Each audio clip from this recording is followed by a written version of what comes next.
Sampai Nabi di masjid, Assalamualaikum warahmatullahi wabarakatuh. Wahai saudaraku, ini salamnya orang Islam, salam yang sempurna, ikhlas, sempurnakan ucapannya. Biasanya kita orang Islam salamnya tidak ikhlas, tidak sempurna. Apa Jina bilang? Assalamualaikum, salam. Tapi kalau kita terima telepon, selam, magako, yuk selam. Apa itu bos? Perjelas, Assalamualaikum warahmatullahi wabarakatuh. Itu salam yang betul. Biasanya kita, ada malah mahasiswaku, bilang saja, Ustaz, assalamualaikum. Masa gitu assalamualaikum? Assalamualaikum. Nangis kayak tong SMS. Ada juga yang lebih parah.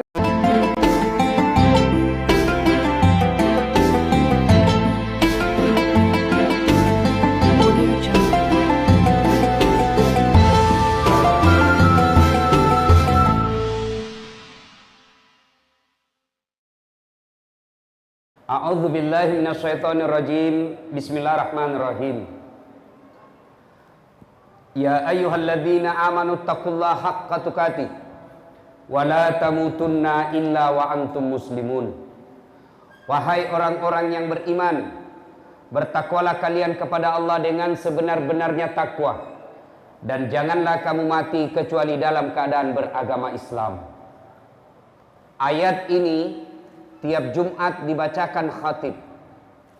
Dek nasa katok baju mae kode na baca pakate. Tidak sah khutbah Jumat kalau khatib tidak membaca ayat ini. Jangan kamu mati kecuali dalam keadaan beragama Islam. Ayat ini seolah-olah mengingatkan kepada kita, wahai Das'ad, kau lahir dalam keadaan agama Islam. Kau hitan dalam keadaan Islam. Kau nikah pakai tradisi Islam. Kau nikah pakai syariat Islam. Tapi belum tentu kau mati dalam keadaan Islam. Allah ingin ingatkan kepada kita, hati-hati kalian orang Islam. Kamu mengaku Islam tapi belum tentu matimu Islam. Insya Allah kita tidak akan mati dalam keadaan berzina. Insya Allah kita tidak akan mati dalam keadaan berjudi. Lagi sabung ayam tiba-tiba ada penggerebekan, ditembak sama polisi, kakinya ditembak, kepalanya nak kena. Insya Allah kita tidak akan mati dalam keadaan mencuri. Tapi yang bisa membuat kita mati dalam keadaan kafir, habis memakan makanan haram. Contoh jinia, contoh. Jual bensin botolan. Nah tulis bensin murni. Padahal nak campur minyak tanah. Begitu ditanya, kenapa kau bilang bensin murni? Nah kau campur minyak tanah. Apa nak bilang? Kan istriku namanya murni. Jadi ku tulis bensin murni. Pedagang penipu. Apalagi? Contoh jinia, contoh. Jangan marah, contoh. Ada anak sekolah. Buru-buru pergi kampus, buru-buru ke sekolah, dia langgar rambu lalu lintas, dikejar sama polisi, kasih singgah sama polisi. Pur. Kau melanggar, kenapa kau langgar rambu-rambu? Kau tidak lihat? Saya lihat je pak. Kenapa kau langgar? Saya tidak lihat ki. Ini pasal 250.000 denda. Bayar kok. Nah bilang ini anak SMP deh, tidak ada uangku pak. Ini 50.000 ji.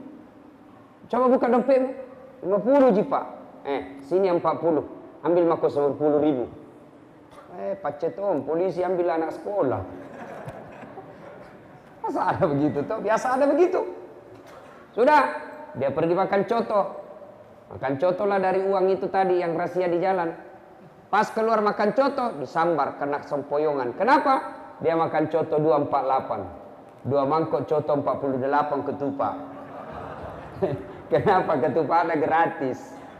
Pas tabrak motor, mati kafir ini orang. Kenapa? Ada barang haram dalam perutnya. Siapa lagi? Contoh jinya, contoh ji. Jangan marah, contoh. Anak muda, anak gaul, beli lempox. Pernah saya baca di koran, Ada juga saya beredar di medsos, di Berau. Didapat itu anak sekolah mah pox. Lempox, nah campur lentikus. La ilaha illallah, dongo nutu. Kenapa lem sedikit lagi dah campur lem Korea. Campur mako lem Korea dan tidak bisa membuka bibirmu. Habis minum ballo, vodka, whisky, Jenever, Donald, topi miring, lempox, mabok, ngambil motornya. Bayangkan mabok setengah naik motor, tiang listrik nak kira aspal, pak mati kafir kau cilaka. Ada khamar dalam perutnya. Siapa lagi? Pedagang. Ada pedagang di sini? Penjual kain atau penjual ikan. Asli jin anu. Wah, asli. Berapa harganya? 100.000. Kurang-kurangi. Itu lagi 100.000 nak ku kasih kau modal karena sama-sama ki orang Bugis. Padahal sudah ada untungnya 30.000, dia bilang modal.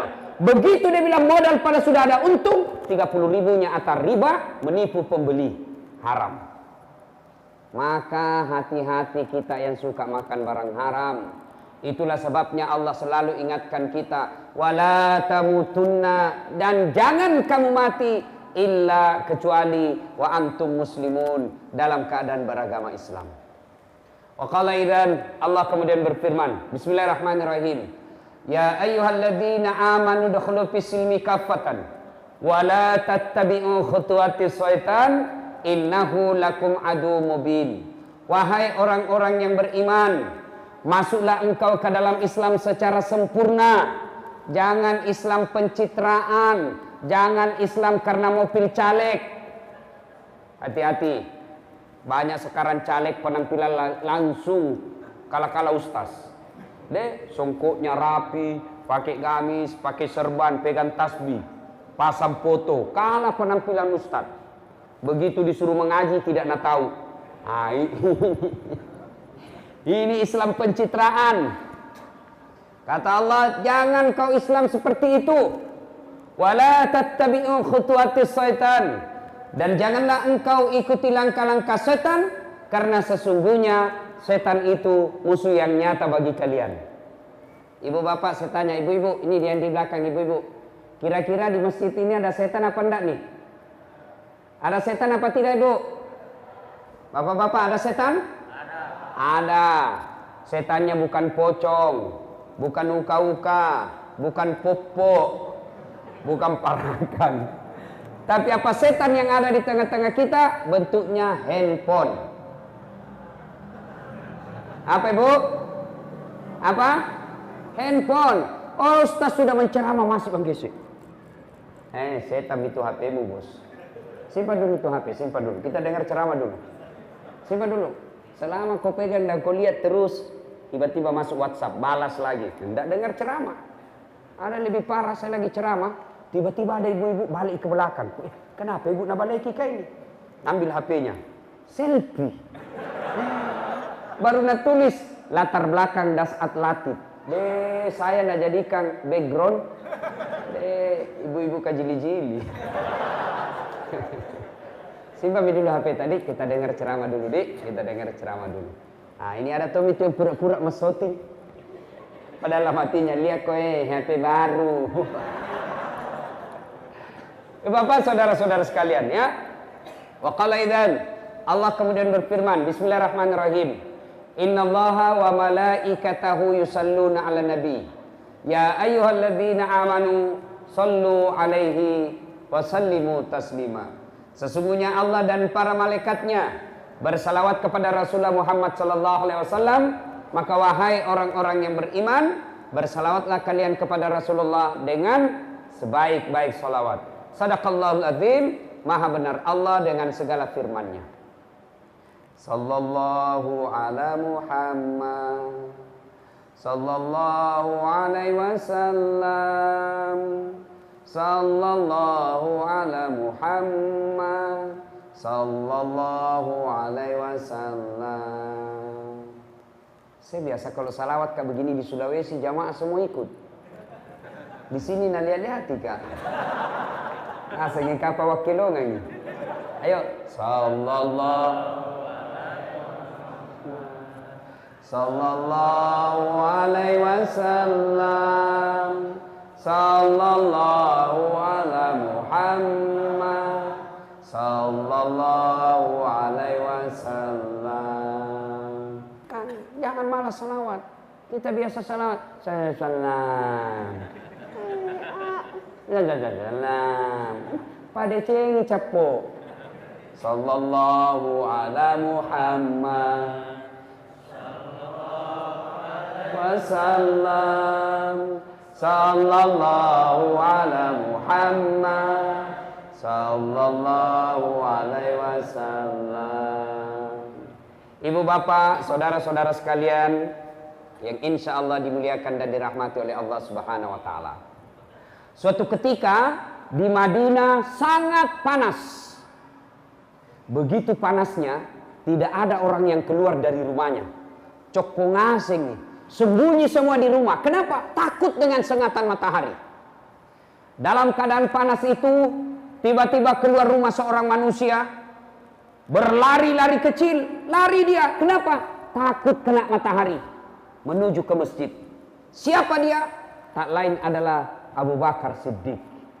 Datang ke masjid. Selang beberapa saat, keluar rumah lagi seorang manusia, juga berlari-lari kecil. Kenapa? Dia takut sengatan matahari, maka dia lari supaya tidak lama kena matahari. Lari kemana? Juga ke masjid. Tak lain adalah Umar bin Khattab. Sampai di masjid, Umar berkata, Assalamualaikum warahmatullahi wabarakatuh ya Abu Bakar. Abu Bakar menjawab, Waalaikumsalam warahmatullahi wabarakatuh ya Umar. Umar bertanya, Abu Bakar, siang-siang begini tidak biasanya kau di masjid. Kenapa kau ada di masjid ini? Abu Bakar berkata, saya lapar di rumah, saya panas di rumah, maka saya datang di masjid. Daripada saya cuma lapar dan panas di rumah, mending saya datang di masjid, lapar, panas, dapat pahala. Begitu? Ya. Lalu Abu Bakar balik bertanya, kau juga Umar? Kenapa kau ada di masjid? Tidak biasanya siang-siang begini kau di masjid. Ada apa gerangan? Umar menjawab, sama dong. Saya juga panas kak. Madu puto kak, maka saya datang di sini. Akhirnya dua manusia pilihan ini, Abu Bakar Siddiq, Umar bin Khattab melanjutkan zikirnya di masjid. Selang beberapa saat keluar rumah seorang manusia, tidak lari, dia jalan santai saja. Kemana beliau jalan, di situ ada awan melindunginya. Beliau ke kanan, awan juga ke kanan. Beliau ke kiri, awan juga ke kiri. Tidak pernah disentuh matahari secara langsung. Kenapa? Allah melindunginya dari sengatan matahari melalui awan. Dia tak lain adalah Muhammad sallallahu alaihi wasallam. Nah, sampai Nabi di masjid. Assalamualaikum warahmatullahi wabarakatuh. Wahai saudaraku, ini salamnya orang Islam. Salam yang sempurna. Ikhlas, sempurnakan ucapannya. Biasanya kita orang Islam, salamnya tidak ikhlas, tidak sempurna. Apa Jina bilang? Assalamualaikum, salam. Tapi kalau kita terima telepon, salam. Magako, yuk, salam. Apa itu bos? Perjelas. Assalamualaikum warahmatullahi wabarakatuh. Itu salam yang betul. Biasanya kita, ada malah mahasiswaku, dia bilang saja, Ustaz, assalamualaikum. Masa gitu assalamualaikum? Assalamualaikum. Nangis, kayak tong SMS. Ada juga yang lebih parah, dia bilang saja, aswabar. Apa lagi itu aswabar? Assalamualaikum warahmatullahi wabarakatuh. Jangan, sempurnakan salam kita. Assalamualaikum. Semoga keselamatan bagimu. Warahmatullahi, rahmat Allah menyertaimu. Wabarakatuh, berkah Allah meliputimu. 3 doa di dalamnya. Jangan makin ganti-ganti. Selamat siang, selamat malam. Malah yang bingung antara siang dan malam. Akhirnya apa dia bilang? Selamat siang menjelang malam. Apa itu? Bikin bingung. Bapak tahu enggak itu artinya kalau saya bilang selamat siang? Tahu artinya? Pak, selamat siang. Tahu artinya itu? Saya doakan selamat siang ini, soal malam tak beraki beca urusanmu. Itu namanya selamat siang. Tidak usah. Maka Bapak Ibu saudara-saudara sekalian, soal salam. Suatu ketika Nabi lagi duduk-duduk, ada sahabat yang datang mengucapkan Assalamualaikum. Nabi menjawabnya, Waalaikumsalam warahmatullah. Nabi lalu berkata, pahalanya 10. Karena dia bilang saja Assalamualaikum. Datang lagi sahabat lebih panjang, Assalamualaikum warahmatullah. Nabi menjawab, pahalanya 20. Datang yang ketiga, Assalamualaikum warahmatullahi wabarakatuh. Nabi menjelaskan, pahalanya 30. Artinya apa? Kalau Bapak tidak bisa memperbanyak amal dengan ibadah-ibadah sunnah, maka perbanyak amal dengan menyempurnakan salam. Assalamualaikum warahmatullahi wabarakatuh. Sudah. Nabi tanya ini 3 orang. 2 orang. Umar, Abu Bakar, kenapa kau ada di masjid siang-siang begini? Umar menjawab, maluku ki Nabi. Lapar kami ini, makanya kami datang di sini. Umar lalu bertanya, Anda kenapa juga ada di sini? Dia bilang, singkamale Mbak Ji. Sama Ji. Banyak orang Bugis di sini? Banyak? Luar biasa ini orang Bugis. Kemana-mana saya ketemu. Kemarin saya di Bontang, banyak juga orang Bugis. Samarinda seberang, banyak orang Bugis. Saya pergi biduk-biduk, bahasa Bugis wakil di sana. Saya pergi Malaysia, Sabah, Sarawak, banyak juga orang Bugis. Begitu saya masuk penjara, banyak juga orang Bugis.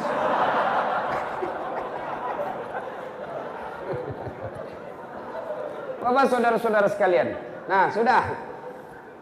Ini orang Bugis jago ini Pak. Tidak mau dikalah sama Udin. Pernah dengar Udin sedunia? Pernah? Udin sedunia. Orang Bugis punya ambok sedunia. Ambok yang banyak rezekinya namanya ambok dande. Ambok yang beruntun terus kalau berbisnis, ambok upe. Ambok yang banyak di bengkel, ambok tang. Ambok yang tidak pernah lolos, ambok saka. Ambok yang banyak di toko perhiasan, ambok intang. Ambok yang suka naik ke tamannya, ambok ente. Bapak saudara-saudara sekalian, ditanya Nabi sama Umar, ya Rasulullah, Anda juga siang-siang begini kok ada di masjid, ada apa? Nabi menjawab, sama Jaki, saya juga lapar dan panas, makanya saya datang ke sini. Akhirnya mereka melanjutkan ibadah. Selang beberapa saat, Umar punya usul. Ya Rasulullah, bagaimana kalau kita ke rumahnya Abu Ayyub? Abu Ayyub Al-Ansari. Abu Ayyub ini ketika Nabi hijrah dari Mekah ke Madinah, Abu Ayyub lah orang pertama yang menyambut Nabi dengan rumah yang bagus, ditawari rumah. Abu Ayyub Al-Ansari juga inilah yang menyeberang ke Turki sekarang, dulu namanya Istanbul, Konstantinopel, sekarang namanya Istanbul, dulu namanya Konstantinopel. Inilah Abu Ayyub Al-Ansari jalan ke sana untuk tinggal dan menaklukkan Konstantinopel pada saat itu, tapi tidak sempat ditaklukkan pada saat itu. Abu Ayyub, baru-baru saya dari Turki dan saya sempat sholat di masjid itu yang ada di dalam Abu Ayyub Al-Ansari. Nah, Bapak saudara-saudara sekalian, Abu Ayyub ini hebatnya, dia di Madinah kaya, malabo, kaya, dermawan, kaya, suka bantu orang. Tidak seperti kita sekarang, kaya, pelit, kaya, seke, kaya, kikir galang, kaya, mas seke. Ada di sini kaya seke? Ada? Ada? Ada enggak orang kaya pelit di sini? Ada? Tidak ada? Kita buktikan nanti kalau diedarkan celengan. Jangan memang kau tinggalkan masjid. Yang tinggalkan masjid saya doakan kanda lagi. Dan yang kau tinggalkan kita buktikan nanti. Siapa yang tidak isi celengan berarti seke. Kas keluar memang iwambu. Pasal dia memang nih. Ya Bapak saudara-saudara sekalian. Nah, Abu Ayyub ini hebatnya kaya dermawan. Maka Nabi, Abu Bakar, Umar datang ke rumah Abu Ayyub. Assalamualaikum warahmatullahi wabarakatuh. Tidak ada jawaban. Ulang lagi. Assalamualaikum warahmatullahi wabarakatuh. Tiba-tiba salam dijawab oleh perempuan. Waalaikumsalam warahmatullahi wabarakatuh. Sini Ki, masuk Ki. Ya Rasulullah. Gembira ini ibu-ibu. Istrinya rupanya Abu Ayyub. Lalu istrinya Abu Ayyub berkata, ya Rasulullah, tamaki mai. Masuk Ki. Nabi bertanya, mana suamimu? Oh, baru saja dia keluar, tapi sebentar lagi akan datang. Tamani, masuki, sambil menunggu sini. Nabi bersabda, tidak boleh kami masuk ke rumahmu tanpa izin suamimu. Saya ulang, tidak boleh kami masuk ke rumahmu tanpa izin suamimu. Padahal ini Nabi, manusia pilihan, tidak mau masuk ke dalam rumah karena tanpa izin suami yang punya rumah. Ini yang banyak dilanggar perempuan sekarang. Begitu pergi suaminya langsung telepon teman SMA-nya dulu. Datang kok. Pergi nih, cepat kok. 20 menit selesai nih. Coba, Bu. Halo Ibu. Bu, dengar baik-baik Bu. Tidak boleh atau haram memasukkan laki-laki lain di rumah Ibu tanpa izin oleh suami. Bagaimana kalau sepupu satu kalinya Ustaz? Tidak boleh. Sepupu dua kali? Tidak boleh. Sepupu lain kali? Lebih tidak boleh lagi. Sekarang ini banyak melanggar ini perempuan. Sudah hilang ketaatannya kepada suami. Ini khusus ini sebab ini Ibu. Halo Ibu. Ibu, yang paling banyak sebab ibu-ibu nanti masuk neraka gara-gara tidak taat sama suami. Coba sama istri sekarang. Makutu. Paballo. Ada semua itu jenis sedo di dalamnya. Nah kira barangkali tembok itu bukaan. Kuning, biru, abu-abu, coklat. Kira sudah tahu perhatian istri. Coba. Suaminya disiksa. Baik dia kalau berdandan baru rajin. Ini rajin berdandan malas. Istri seperti ini susah masuk surga Ibu. Bu dengar. Yang namanya istri jangankan keluar rumah tanpa izin suami. Puasa Senin Kamis saja. Puasa Senin Kamis tanpa izin suami haram. Dengar. Puasa sunnah tanpa izin suami haram. Misal pengantin baru. Suaminya cuti Senin. Langsung istrinya puasa hari Senin. Jangan puasa kalau suami tak cuti baru pengantin baru. Jangan kau ketawa anak muda, ini urusan orang tua. Mengerti jaki maksudnya toh? Nah, boleh itu isi. Bahkan ibu bapak saudara-saudara sekalian, kalau ibu tetap misalnya suami tak, Bu pulang ke ini, kenapa? Naik spanding. Dia bilang puasa kak Pak. Ketika dia lanjutkan puasanya, bukan dia dapat pahala, tapi laknat Allah bagi perempuan ini.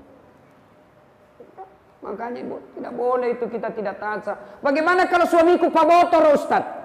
Suamiku peselingkuh, suamiku tidak sholat, suamiku tukang judi. Urusannya dia dengan Allah. Ibu tidak punya dosa. Itu enaknya jadi perempuan. Itu enaknya jadi perempuan. Perempuan itu tidak bertanggung jawab dosanya kepada suami. Beda kami suami, meskipun suaminya ustadz, suaminya penghafal Quran, tapi istrinya tidak pakai jilbab, istrinya tukang gosip, istrinya suka bertengkar sama tetangga. Sebelum istrinya masuk neraka, suaminya dulu di depannya. Hati-hati Pak, satu saja susah diurus, apalagi mau poligami. Banyaknya orang sekarang tidak mampu, dia mampu tidak mau berkurban, padahal dia mampu. Sebaliknya, dia tidak mampu, mau poligami. Ini ketawa lagi, ini bapak-bapak kalau poligami, dan senyum, barani ki. Coba nih, ibu-ibu, mari nih ibu-ibu kalau kita cerita poligami. Nusa memang Pak Guru salah sih Ustaz Siro. Bukan Pak Guru salah, dijelaskan saja. Bapak-bapak jangan coba-coba kalau tidak bisa ngurus. Satu saja itu tanggung jawabnya di akhirat luar biasa. Apalagi kalau mau keempat. Yang ketawa. Nah ibu bapak saudara-saudara sekalian yang saya hormati ya. Kembali tadi. Ketaatan kepada suami. Ibu-ibu zaman sekarang, saya heran kalau masih ada yang malas. Bandingkan ibu-ibu zaman dulu. Itu ibu-ibu zaman dulu kasihan luar biasa. Masaknya pakai kayu. Sekarang kita tinggal pakai gas. Lampunya samperong. Ini anak-anak milenial tidak tahu ini. Itu yang lampu dikasih masuk, baru ada kaca-kacanya, dipakai belajar. Pas selesai ke belajar ada semua itu asap di sini dulu Pak. Udah dapat semua dulu itu. Dulu. Nah, Bapak saudara-saudara sekalian. Nah, akhirnya istri Abu Ayyub ini berkata, "Tajan ni lakeku cinampak minang kasih." Beberapa saat kemudian datang betul Abu Ayyub. Assalamualaikum warahmatullahi wabarakatuh. Abu Ayyub. Woi, gembira Abu Ayyub. Alhamdulillah, barakah, didatangi ulama, didatangi Nabi, didatangi sahabat Nabi. Ini luar biasa berkah bagi kami. Begini orang Islam, didatangi ulama, didatangi alim, didatangi orang baik agamanya, senang. Biasanya kita kalau datang imam dari rumah tak, senang apa tidak? Kalau datang pengurus masjid ke rumah tak, senang apa tidak? Bengkok mukanya, apalagi kalau bawa mimap. Sumbangan sih. Itu Rasulullah, Abu Ayyub didatangi oleh Nabi, gembira betul. Ini orang Islam, senang memuliakan ulama. Kita biasa kalau ulama, kita tidak muliakan. Kita lebih hormat sama artis daripada ulama. Kalau artis dia hormati, kalau bupati dia hormati, dia cium tangannya itu bupati, padahal baru 10 menit yang lalu tanda tangan korupsi. Kita cium lagi tangannya, batena nak hormati bupati, Pak Camai. Tapi kalau ulama dia tidak hormati, padahal tidak ada mengatakan bupati pewaris para nabi. Tidak ada itu. Ulama, al-ulama'u warisatul anbiya. Ulama adalah pewaris para nabi. Termasuk itu imam-imam masjid. Kalau artis kita undang, Masya Allah, kasih pesawat, bisnis kelas, dijemput pakai mobil poreder, ada tentara polisi mengawal, kasih hotel bintang 5, pulang ceramah kasih 100 juta, sampai di Jakarta dia pakai berzina. Sekalinya Pak Imam kita butuhkan, nak kiringan nyoje, jemput Pu Imam kasihan naik di ojek. Tidak ada lagi stang kaki naik itu ojek, tak gantung-gantung di kakinya di belakang. Hujan lagi, satu mantel diduai. Beginilah kita sampai midek cek depis tas, cek depi. Sampai lagi di rumah tidak ada kipas. Kepanasan lagi, busa-busa kalepak mak barasanji. Sallallahu alaihi Muhammad. Busa-busa kalepak. Begitu selesai mau pulang, ma ilaha illallah. Apa? Nak kasih uang 25.000. Bonyok-bonyok. 25.000 1 jam barasanji. Nah lihat suaminya, kenapa nak 25.000 jika kasih itu Pak Imam? Apa nak bilang istrinya? Tambahin jalan kotek di situ 5. Bagaimana nak mau belajar agama kalau nak lihat begitu? Jangan mau ke sekolah Ustaz. Lihat ke itu jalan kotek jina bawa pulang. Enggak tahu serius orang ini bos. Yang lebih parah lagi itu kadang-kala itu sampai kita ceramah, apa di dalam dompet? Susunan acara. Panitia salah memberi amplop. Bapak saudara-saudara sekalian, ya sudah. Abu Ayyub begitu senang sekali. Kata Umar, Abu Ayyub, kami lapar ini di rumah. Makanya kami datang ke rumahmu. Kamu kan orang kaya. Maka kami datang di sini. Mudah-mudahan ada yang bisa dimakan. Abu Ayyub senang. Dia bilang, tenang maki pale ya Rasul. Sudah diolok. Tunggu mi. Abu Ayyub kemudian ke kebunnya. Kebun kurma. Dia potong itu kebun kurma Pak.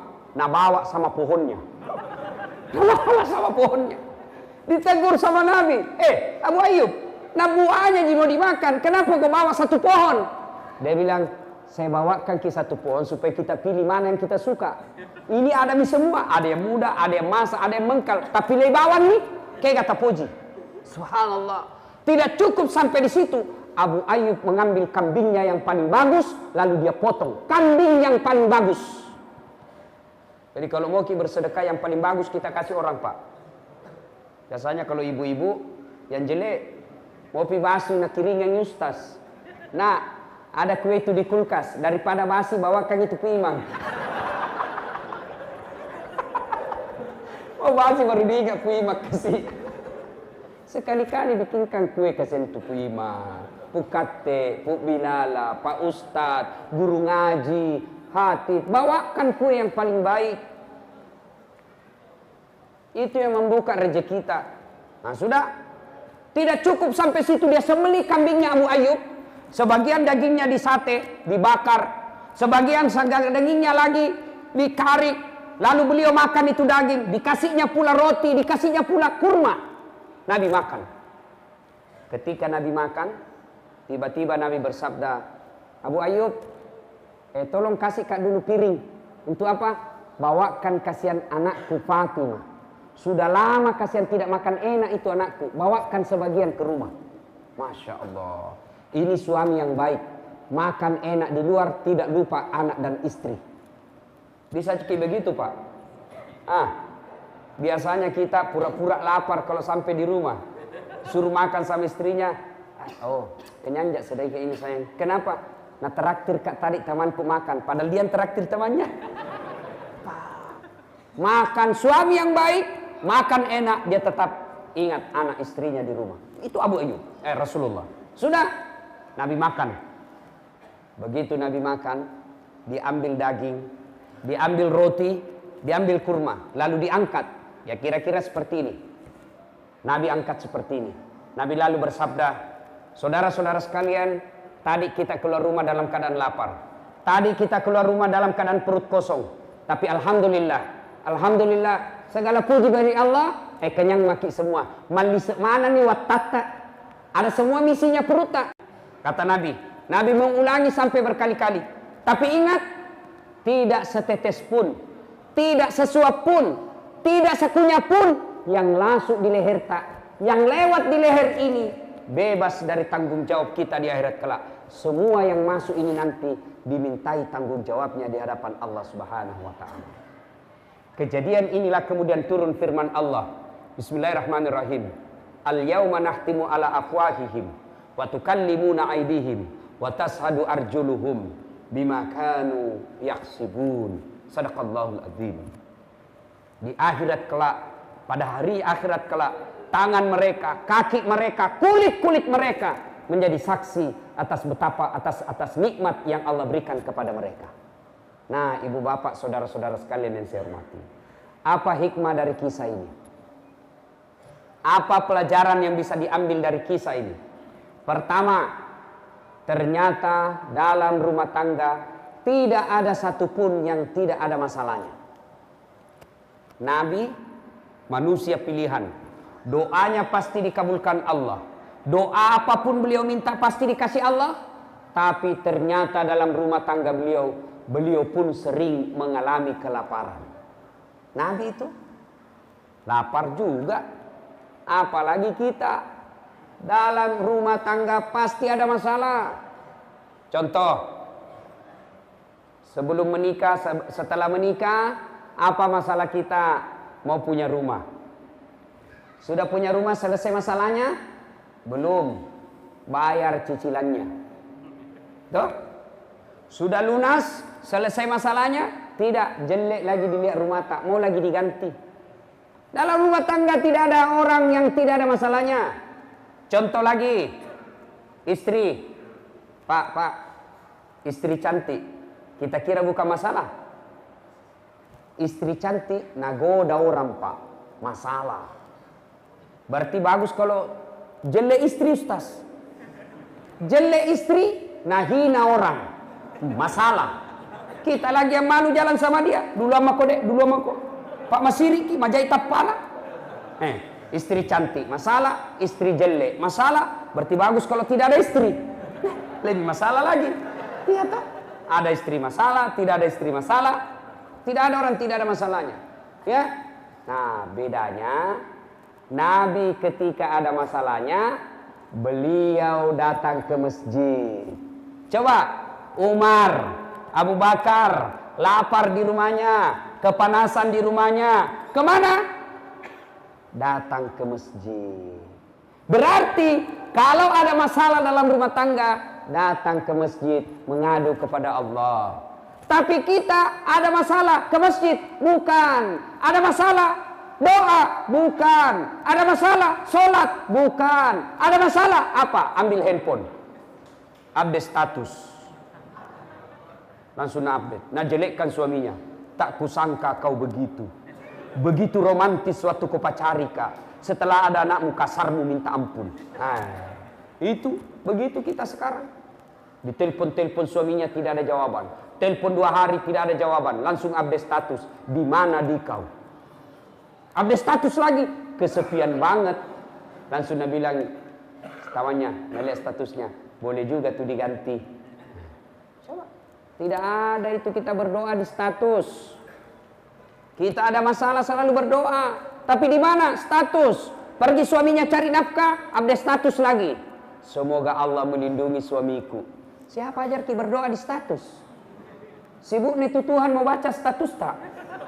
Tidak ada itu berdoa. Lalu berdoa kemana? Paling baik ada masalah, datang ke masjid, rumahnya Allah, minta pertolongan kepada Allah.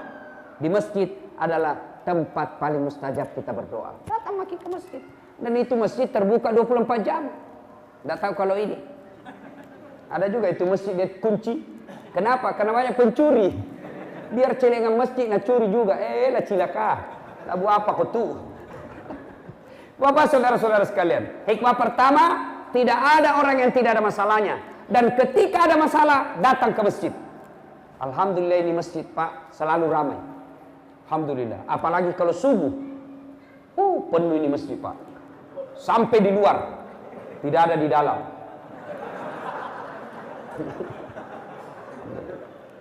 Kenapa orang malas sebenarnya pergi ke masjid Pak? Apa sebabnya? Satu, sebab orang malas ke masjid karena dia tidak lihat pahalanya. Coba kalau dilihat pahalanya, diumumkan sama panitia masjid. Siapa yang datang berjamaah dikasih pulsa 200.000. Sholat subuh jam 5 Pak, setengah 4 sudah penuh masjid. Karena lihat pahalanya. Karena tidak dilihat pahalanya, maka masjid sepi dari jamaah. Yang kedua, apa juga yang kadang-kala membuat orang malas ke masjid? Kalau masjid itu terlalu mendoktrin satu paham sehingga paham orang lain dia salahkan. Ada juga itu masjid begitu. Ini kaligrafi bid'ah. Ada itu Ustaz, bid'ah tidak boleh. Maulid bid'ah. Isra Mi'raj bid'ah. Masuk neraka. Masa orang gara-gara maulid masuk neraka, Bos? Nenekmu punya neraka. Luasnya itu surga kau tidak mau kasih masuki. Sekarang banyak ini yang mulai begitu. Belajar agama baru 3 bulan belajar agama. Itu pun di YouTube. Baru 3 menit habis kuotanya. Tidak lengkap dia belajar. Lalu gara-gara itu belajarlah dia bahwa bid'ah, doa bersama selesai sholat, bid'ah, tidak ada pada zaman Nabi. Jabat tangan selesai sholat, sesat. Masa gara-gara jabat tangan kita sesat? Ceramahnya juga ceramah bikin takut-takut. Apa judul ceramahnya? Kesalahan-kesalahan orang yang berjamaah. Orang ini suruh datang berjamaah, nak kasih salah-salah tosi dia. Kesalahan-kesalahan orang yang sholat. Kenapa orang sholat kau kasih salah-salah? Mestinya judul ceramahmu kesalahan orang yang tidak sholat. Kesalahan-kesalahan orang yang kurban. Kenapa orang kurban kau kasih salah? Tidak ada itu begitu. Sholat seolah-olah dia saja punya masjid. Itu akhirnya orang malas datang ke masjid. Khutbahnya hanya bikin salah saja. Neraka terus. Kamu dibanting, dilipat, ditusuk perutmu, masuk ke lehermu, digunting lidahmu. Dia bilang anak muda jangan kau ke masjid, dia bikin takut-takut. Bagaimana orang mau ke masjid? Yang azan orang tua sudah pensiun. Ayolah cana. Dia bilang anak muda, iya sih, roh, iya sih. Dapat lagi imam yang selalu imamnya panjang bacaannya. Ada juga itu imam begitu. Kalau dia jadi imam, deh lampet na bacaan. Dia bilang anak muda, tidak mau pergi masjid Ustaz. Kenapa? Itu imam salat subuh surah Yasin na bagi 2. Malampet ada sekali. Nah, ada masalah datang ke masjid. Berdoa dalam masjid. Minta kepada Allah. Rasulullah ada masalah, beliau datang ke masjid. Berikutnya, hikmah yang kedua dari kisah ini. Ternyata Bapak Ibu Saudara-saudara sekalian, salah satu yang sering membuat kita berjaya, hebat, kuat adalah persaudaraan. Coba lihat tadi. Abu Bakar, Umar, Rasulullah Muhammad SAW lapar. Solusinya apa? Beliau bisa kenyang. Tidak dengan membeli roti, tidak dengan beli kurma. Tapi apa? persaudaraan. Maka orang kaya punya saudara kepada orang miskin. Orang miskin punya saudara orang kaya, saling mengasihi. Rasulullah tadi lapar, Abu Bakar, Umar lapar, dibantu oleh orang kaya dengan persaudaraan sesama muslim, yaitu Abu Ayyub Al-Ansari. Nah, kita juga banyak orang kaya di Berau, banyak juga orang miskin. Maka orang kaya bersaudara kepada orang miskin bersaudara kepada orang kaya. Orang Islam Indonesia bersaudara kepada orang Islam yang ada di Palestina. Orang Islam yang ada di Berau bersaudara dengan orang Islam yang ada di Al-Quds. Gimana caranya? Tolong mereka. Bagaimana cara menolongnya? Hikmah ketiga dari kisah tadi yang kita dengarkan adalah bersedekah. Sedekah. Alhamdulillah, saya lihat ini muka tahu, semua muka rajin bersedekah. Kita buktikan saja nanti. Ya, yang kau ketawa bos, serius orang ini. Ini ketika kita bicara sumbangan langsung pucat. Bu, halo ibu, bu, itu emas yang ada di tangan tak, gelang yang ada di lengan tak, itu belum tentu ibu punya. Mati mendadak ki, menantu yang punya. Ya kalau menantu tak baik agamanya, kalau dia juga tidak bagus agamanya, hancur kita. Pak, halo bapak-bapak, rumah tak yang mewah itu belum tentu kita nikmati sampai mati. Ya, begitu kita mati mendadak kena serangan jantung, siapa yang punya itu rumah? Siapa yang punya? Anak, iya kalau anak tak anak baik, anak tak bagus, anak tak baik agamanya, tapi istrinya panrasu-rasu, baru suami, baru anak tak takut sama istrinya. Coba bersedekahlah. Tidak ada orang bangkrut gara-gara sedekah. Itu kalau orang kaya mau pak, tosogi namelo pak, kaya kita orang miskin, kalah kita orang miskin pak. Kalau orang kaya mau, coba orang miskin tahajud, orang kaya juga bisa tahajud. Orang miskin tadarus, orang kaya juga bisa tadarus. Orang miskin puasa Senin Kamis, orang kaya juga bisa puasa Senin Kamis. Orang miskin datang berjamaah, orang kaya juga bisa datang berjamaah. Tapi begitu orang kaya bangun masjid, diam-diam maki kita, tidak ada uang tak. Orang kaya bersedekah, kita diam-diam, tidak ada uang. Maka orang kaya yang pemurah diriwayatkan kelak nomor 1 masuk surga. Ini ada kisah dalam kitab Tanbihul Ghafilin. Di depan pintu surga ada 4 manusia yang masing-masing mau masuk ke dalam surga nomor 1. 4 manusia. Siapa mereka? 1, orang kaya yang pemurah. 2, haji yang mabrur. 3, orang mati syahid. 4, ustadz, ulama. Bertengkar mereka dalam pintu surga, di depan pintu. Dia bilang orang kaya, saya dulu. Begitu orang kaya mau masuk, dia bilang ini orang yang mati syahid, saya dulu. Bertengkar, akhirnya Allah, hei Jibril, kau turun periksa itu orang. Kenapa dia mau masing-masing nomor 1 masuk ke dalam surga? Turun Jibril, perintah periksa satu-satu. Tersangka pertama, maju. Kenapa kau mau masuk ke dalam surga nomor 1? Jibril, saya dulu mati syahid, membela agama Allah di Palestina. Katanya orang yang mati syahid nomor 1 masuk surga. Katanya, ditanya sama Jibril, siapa kasih tahu kok? Ustadz. Tidak boleh kulumbai ustazmu, mundur kok. Dosa kau melumbai gurumu, mundur. Panggil orang kedua, kau kenapa mau masuk ke dalam surga nomor 1? Jibril, saya dulu haji mabrur, bukan haji kajili-jili. Mana itu haji kajili-jili? Haji Pak Domeng. Mana itu haji lomba domen nomor 1? Malam pengantin diumumkan, juara domi malam ini hadiah 17 inci televisi. Pemenangnya adalah Haji Baco pasangan Haji Beddu. Haji lomba Pak Domeng. Itu haji kajili-jili itu. Ini haji mabrur. Katanya haji mabrur nomor 1 masuk surga. Katanya. Siapa kasih tahu kok? Ustadz. Nah, mundur kok. Tidak boleh kelumbai ustazmu. Panggil orang ketiga. Kamu. Kenapa mau masuk ke dalam surga nomor 1? Jibril. Saya dulu kaya kak. Alhamdulillah kekayaanku saya bantu orang miskin. Katanya orang kaya yang pemurah nomor 1 bedek masuk surga. Katanya, saya juga tidak tahu. Nabi bilang Jibril, siapa kasih tahu kok? Dia bilang, Ustaz, sama, mundur kok. Tidak boleh kalau mbak ustazmu. Mundur. Tanya orang keempat, kamu kenapa mau masuk ke dalam surga nomor 1? Dia bilang, saya itu tadi ustaznya cerita ini tadi. Saya lah Ustaz Dasat. Oh, kau Dasat? Oh iya. Tapi balik masuk aku. Sudah saya. Tinggal beberapa langkah sampai masuk surga. Tiba-tiba, astagfirullah. Kenapa lagi kau istighfar?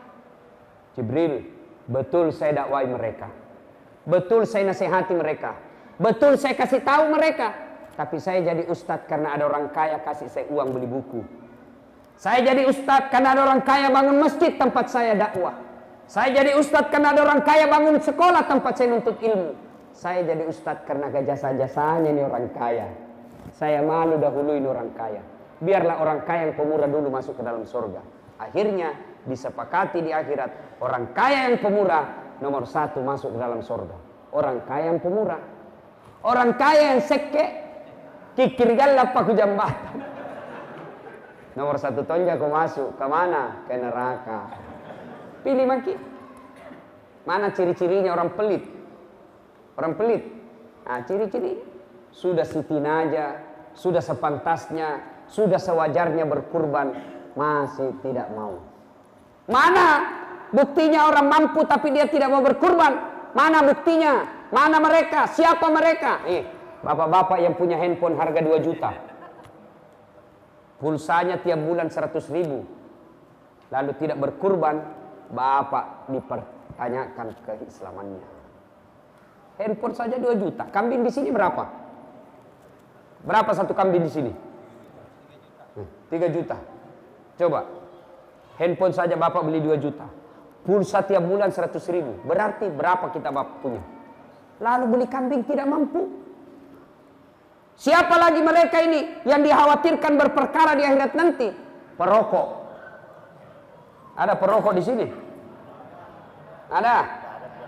Tidak ada dalam masjid. Dengar kini yang perokok ya, dengar serius saya ini. Bapak lihat tayangan tadi orang-orang Palestina, ya. Bapak lihat siapa yang membunuh saudara-saudara kita. Saya malah pernah lihat itu di medsos.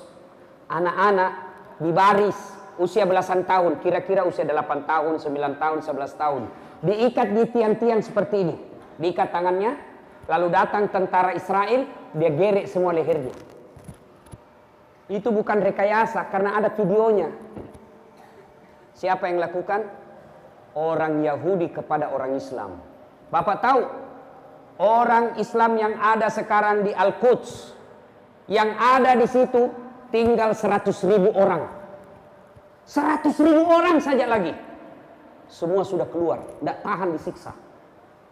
Coba, tahu tidak itu Palestina?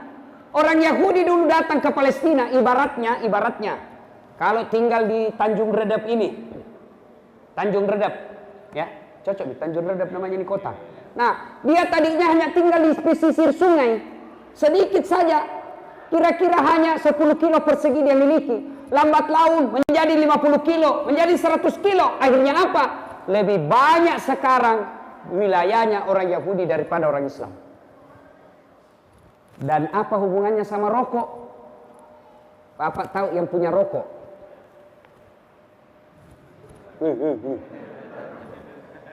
Tahu siapa yang punya itu rokok sekarang, Pak? Pabrik rokok yang punya sekarang Yahudi. Dan orang Yahudi itu, Pak, setiap ada penghasilannya 20% dia kirim ke negaranya untuk membangun negaranya, beli mobil, beli senjata itu yang dipakai tembaki anak-anaknya orang Islam. Jadi bapak yang merokok, setiap kali bapak beli rokok 1 bungkus, itu bapak sumbang uang 20% untuk orang Yahudi. Berhenti kita merokok, Pak. Saya serius. Saya bilang, tidak jalan otakku kalau tidak merokok, kau Ustaz. Balik-balik kok. Buktinya, Ramadan jalan di otak tak. Tidak merokok kalau siang. Bagus gitu rokok sebenarnya Ustaz. Cocok. Saya sangat setuju itu rokok, Pak, tidak merusak. Tidak ada itu merusaknya itu rokok. Selama dia tidak ketemu api. Boleh nih. Yang penting jangan kasih ketemu api. Tidak merusak itu rokok. Yang penting jangan kasih api. Kalau dia sudah ketemu api, maka solangi. Orang perokok biasa juga saya lihat kurang kerjaan. Sandar-sandar. Itu jina kerja 10 menit. Sekali-kali isap, kunyah. Jangan marah Pak ya, jangan marah ya. Yang perokok berdoa mulai malam ini Pak. Ya Allah, sembuhkan saya dari candu rokok, pembeli rokokku, saya sumbang ke Palestina. Itulah yang Bapak miliki. Pak, harta kita itu ada 3. Yang tidak bisa diambil orang kata Nabi. Telu bawang ya roh kita miliki. Apa? 1, yang habis kita makan. 2, yang telah kita sedekahkan di jalan agama Allah. 3, yang hancur kita pakai. Itu saja. Lain dari itu bukan kita punya. Dan percaya Pak, tidak ada orang bangkrut gara-gara sedekah. Cari orang yang ada di Berau ini. Pernah kita dengar, Ustaz, itu yang di ujung pasar, kaya sekali dulu itu. Itu yang besar rumahnya, kaya dulu itu. Tapi karena rajin sedekah bangkrut. Tidak ada toh? Yang bangkrut gara-gara apa? Selingkuh. Bukan poligami ya, selingkuh. Apa gara-gara bangkrut? Narkoba. Bangkrut gara-gara apa? Judi. Bangkrut gara-gara apa? Mabuk-mabuk. Tidak ada orang bangkrut bangun masjid. Dan percayalah Pak, orang kalau bersedekah diganti. Saya selalu yakin itu Pak. Coba. Percaya Pak. Kenapa kita miskin selama ini? Karena suka kita minta-minta. Kenapa kita miskin selama ini? Karena malas kita sedekah. Kalau saya bantu Islam Palestina, apa nanti besok dia makan anakku? Urusan Allah. Kenapa kita miskin? Karena kita selalu berpikir, bagaimana saya besok? Bagaimana saya bulan depan? Marah Allah. Macaipun Allah Ta'ala. Magai. Bapak tidak percaya Allah Maha Kaya. Keluarkan saja. Selama kita berjihad fisabilillah, tidak mungkin biarkan Tuhan miskin.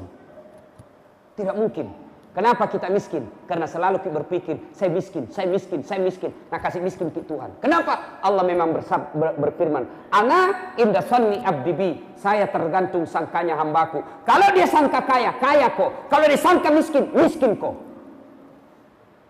Ibrahim alaihissalam ketika diperintah pergi dakwah, Ibrahim alaihissalam bertanya, ya Allah, siapa yang kasih makan anakku? Nika pandai anakku. Allah berfirman, saya Maha Kaya. Belah itu batu di depanmu. Dibelah batu. Apa yang keluar? Ulat. Tahu ulat? Tahu ulat? Bahasa Perancisnya oli. Dalam batu. Allah sampaikan kepada Ibrahim, kau lihat itu ulat. Tidak ada tangannya, tidak ada kakinya, tidak sarjana, bisa hidup dalam batu yang sangat keras. Siapa yang jamin rezekinya? Saya Tuhanmu yang Maha Kaya. Jangan kau cemas. Coba. Ibu-ibu, saya tanya ke adik-adik. Adik-adik, saya tanya, pernah lihat cicak? Pernah lihat cicak? Apa namakan cicak? Apa? Apa namakan? Masuk akal enggak?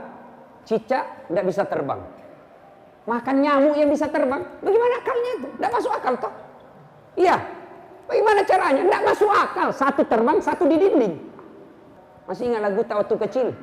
Cicak-cicak di dinding, diam-diam merayap. Datang. Tidak dikatakan cicak lompat terbang. Tidak. Nah bilang apa?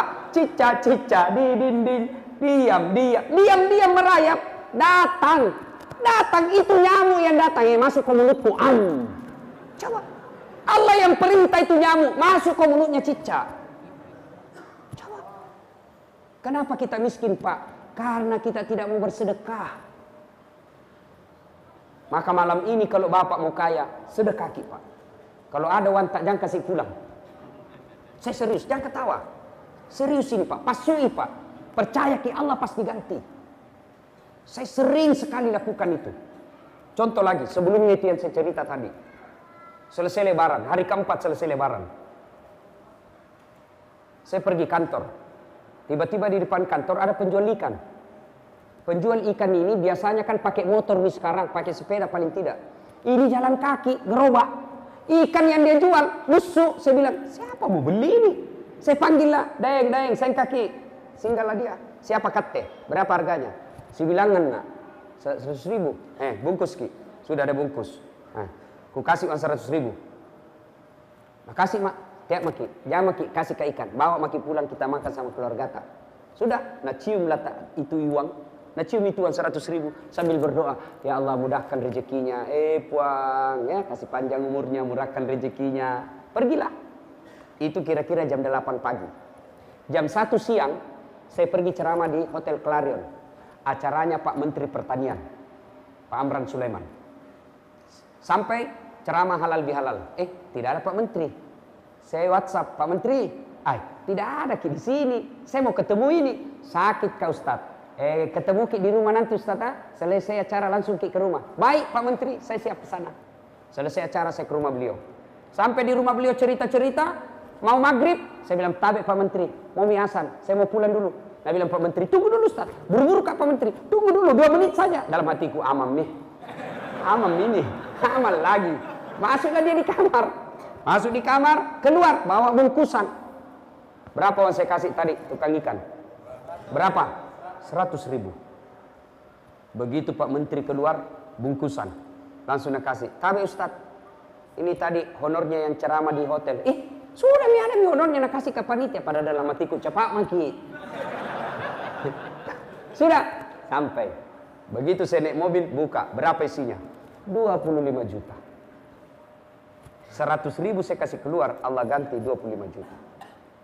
Percaya kita, maka keluarkan ini. Dan yang kita bantu Pak, bukan orang lain, saudara kita yang lagi menderita. Syukurnya bukan kita yang begitu. Syukurnya bukan kita yang rusuh. Bagaimana kalau kita yang rusuh? Biar banyak uang tak, kalau rusuh di negara tak susah. Alhamdulillah. Sebagai rasa syukur kita, mari kita bantu. Ya mau berkurban. Ada yang mau berkurban tahun ini? Tahun lalu saya kurban di Berau Ustaz. Tahun lalu saya kurban di Bontang. Tahun lalu saya kurban di Sulawesi. Tahun ini kita kurban. Tidak usah kurban di Berau. Kurbannya di mana? Di Palestina. Bagaimana caranya? Uang harga kurban kita itu kasih ke panitia aman Palestina. Biar mereka yang sampaikan ke Palestina. Saya baru-baru pulang dari Turki. Seminar tentang membicarakan pembebasan Al-Quds. Salah satu cara membantu mereka, mereka butuh bantuan kita. Selain doa, juga mereka butuhkan uluran tangan. Adik-adik mau 50.000, 100.000, itu sudah bantuan. Dan Allah pasti ganti. Percaya, tidak ada orang yang bersedekah sengsara hidupnya.